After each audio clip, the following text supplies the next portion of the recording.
Meu nome é Caroline, sou médico infectologista. Eu vim hoje aqui apresentar um pouco do protocolo de profilaxia pós-exposição, né, que a gente usa na violência sexual, no acidente com material biológico e na exposição consentida. E o que é essa profilaxia pós-exposição que a gente chama de PEP, né?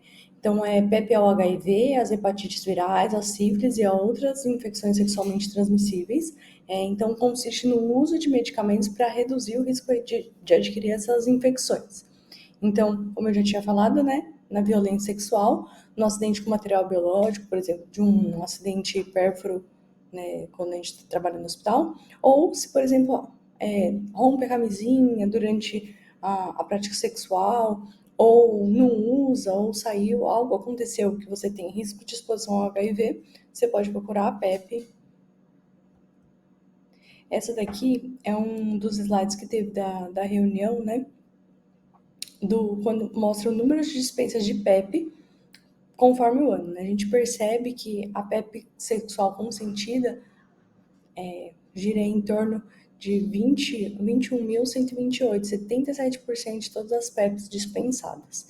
Então, é uma informação importante que a gente precisa levar em consideração também nos serviços.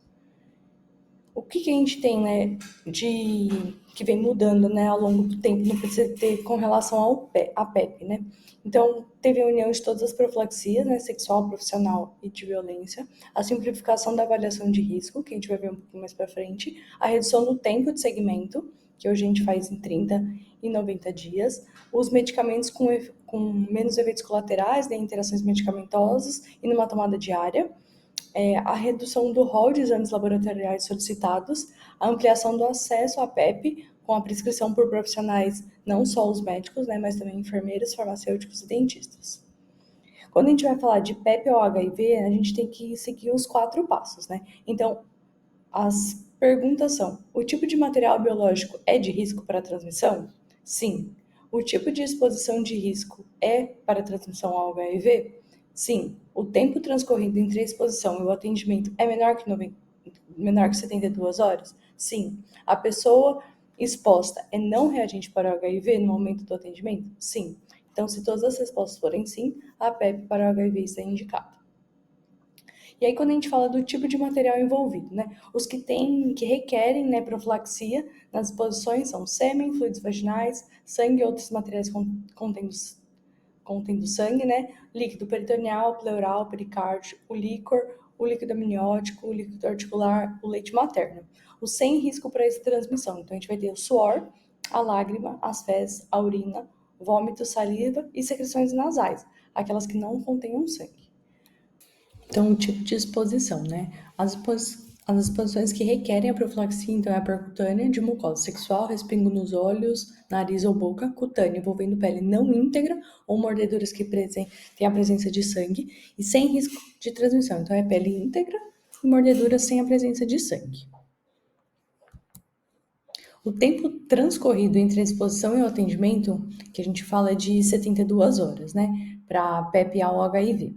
Ele é um atendimento de urgência médica, então a gente precisa dar o devido valor, né, no atendimento com relação aos pacientes vítimas de violência sexual, de PEP quando é relação sexual consentida e os acidentes com material biológico.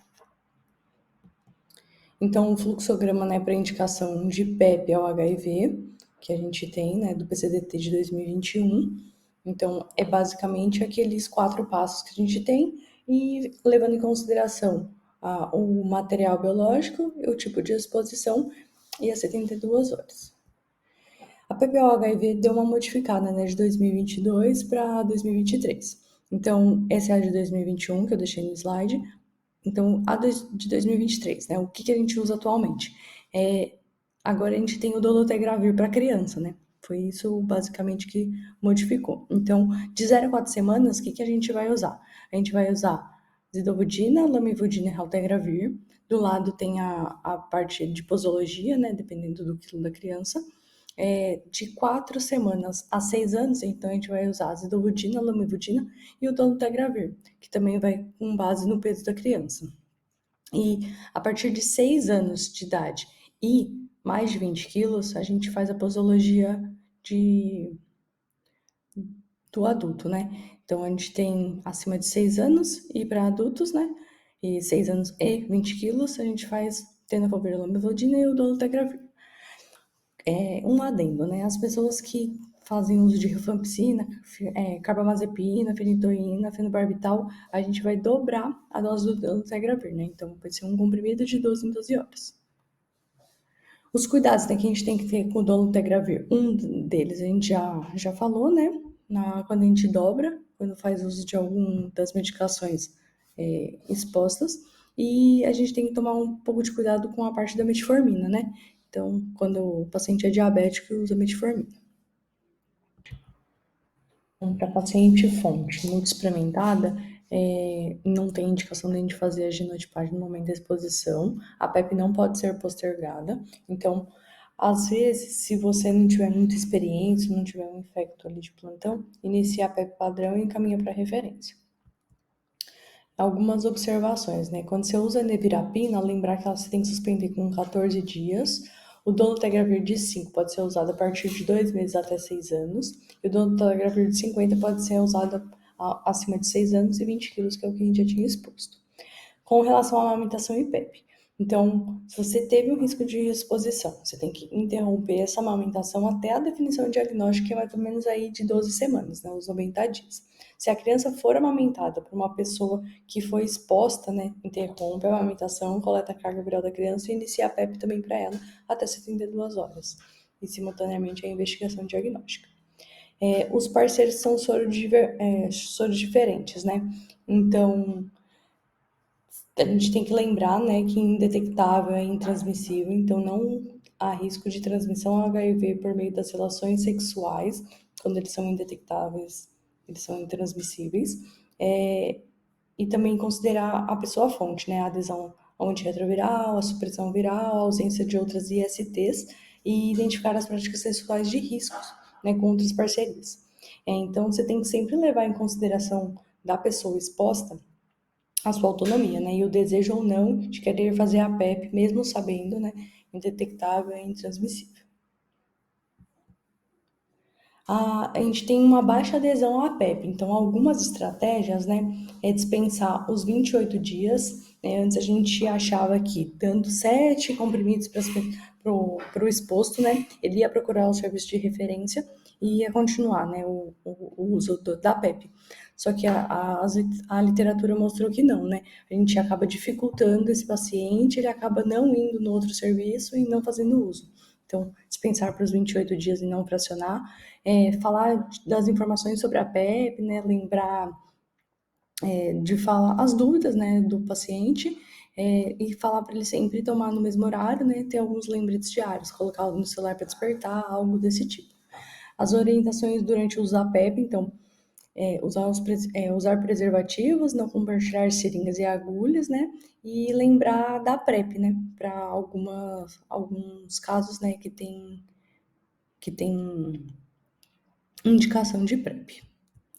Então, acompanhamento clínico laboratorial, né? A gente vai fazer alguns exames no primeiro atendimento e alguns a gente faz nos 30 dias e nos 90 dias, né? Então, essa é a tabelinha, né? A gente avalia sempre na consulta a toxicidade dos antirretrovirais, a avaliação laboratorial e a manutenção das medidas de prevenção combinada ao HIV. Então, a gente tem que lembrar que a toxicidade aos antirretrovirais, elas são leves e autolimitadas, né? Náuseas, vômitos, cefaleia e fadiga, as principais. E se permanecer alguns efeitos adversos, procurar o PS. Agora a gente vai falar um pouquinho da PEP de IST, né, não viral. Então, o que a gente faz, né, com esses pacientes? Quando a gente tem uma vítima de violência sexual, a gente faz o tratamento preemptivo, né, dessa profilaxia das ISTs. Então, a gente vai acabar tendo um pacote de medidas, né, para essas vítimas de violência sexual. Então, as principais é sífilis, então o que a gente vai fazer na dose vai depender do quilo, da idade, que é penicilina benzatina, infecção por gonorreia e clamídia, a gente faz ceftriaxone mais azitromicina, que aí dependendo se é adulto ou criança, a gente vai fazer uma posologia, e tricomonias, né, que é o metronidazol, que geralmente a gente posterga, né, principalmente se vai usar o uso de contracepção de emergência e do antirretroviral, pelos efeitos colaterais. E não deve ser prescrito no primeiro trimestre de gestação. A profilaxia de ISTs não virais, né? Por exemplo, você testou o dos exames laboratoriais, né? Você testou um teste rápido de sífilis. Quem você tem que tratar imediatamente, além de coletar um VDRL, né? Então, gestante, pessoa com risco, né, de perder esse segmento, caso de violência sexual, pessoas com sinais e sintomas de sífilis primária ou secundária, ou pessoas sem diagnóstico prévio de sífilis. Esse é o acompanhamento, né? Muitos dos serviços não têm, né, as testagens, né, de gonorreia e de clamídia para as consultas posteriores, se tiver disponível para fazer. Agora falando um pouquinho sobre a novidade, né?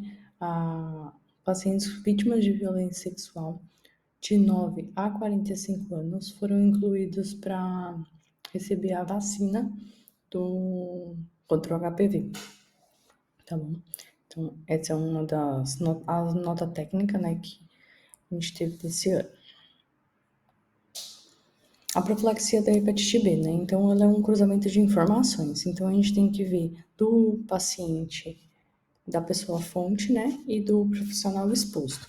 Então, do profissional exposto, né, a gente tem essa tabelinha, né? Então, a gente tem que saber se ele é vacinado ou não e se o anti-HBS dele é maior que 10. Aí, dependendo disso, a gente vai cruzar as informações, né, com a pessoa fonte. Se tiver, se ela for reagente ou não reagente, e se ela for desconhecida. Se tiver indicação de imunoglobulina, como que é feita, né? Então, a imunoglobulina humana, né, da hepatite B, né, é dose única, né, de 0,06 ml por quilo IM, na extremidade diferente que recebeu a vacina, né, para o HBV, com dose máxima aí de 5 ml. Então, ela pode ser administrada até no máximo de 14 dias após a exposição sexual. Para a exposição percutânea, é comprovado que no máximo até 7 dias, né? Embora recomende preferencialmente o uso nas primeiras 48 horas, né? A contar da exposição. E a hepatite B, né? De preferência, se tiver no serviço, dar, né? Já fazer logo no atendimento. Então, com relação à profilaxia de hepatite C, né? Na investigação inicial, a gente sempre coleta o anti-HCV, tanto do exposto quanto da fonte. No entanto, uma detecção de anti-HCV positiva, né, reagente, não é só indicativo de uma exposição ao HCV. Então, se vier positiva, tem a necessidade de coletar uma carga viral de HCV. Sobre a profilaxia de hepatite A, né? Então, recomenda-se a gente sempre avaliar todo paciente com exposição sexual de risco ao HIV para um eventual episódio de infecção aguda pelo vírus da hepatite A. Então, a gente sempre pede a sorologia de hepatite A. Outras medidas que a gente tem que avaliar no atendimento é o cuidado com a área exposta. Então, em caso de exposição percutânea e cutânea, né, a lavagem exaustiva do local com água e sabão, pode usar até soluções antissépticas, né, de clorexidina desgermante, e nas exposições envolvendo mucosas, né, olho, boca e nariz, a gente lava apenas com água ou solução fisiológica. Da imunização contra o tétano. O que a gente vai ver? A gente tem que saber da carteirinha de vacinação, né, do paciente, né, e se tiver sofrido mordedura, lesão ou corte, a gente tem que avaliar a necessidade de imunização para o tétano. E para a gente finalizar, a gente vai falar um pouquinho de anticoncepção de emergência. Então, a gente sempre faz o teste, né, o beta-HCG, nas exposições de risco, né, em violência sexual e em sexo consentido. E no primeiro atendimento, então, se o beta-HCG vier negativo, a gente pode fazer o levonorgestrel. Então, tem a apresentação de 1,5 miligramas, então você faz um comprimido via oral, dose única, e você tem o de 0,75 miligramas, né? E aí você faz 2 comprimidos via oral, dose única. E lembrar que essa anticoncepção de emergência pode ser feita até 5 dias após a relação sexual. Então era isso para finalizar. Se tiver alguma dúvida, pode me mandar aqui embaixo, tá bom? Obrigada.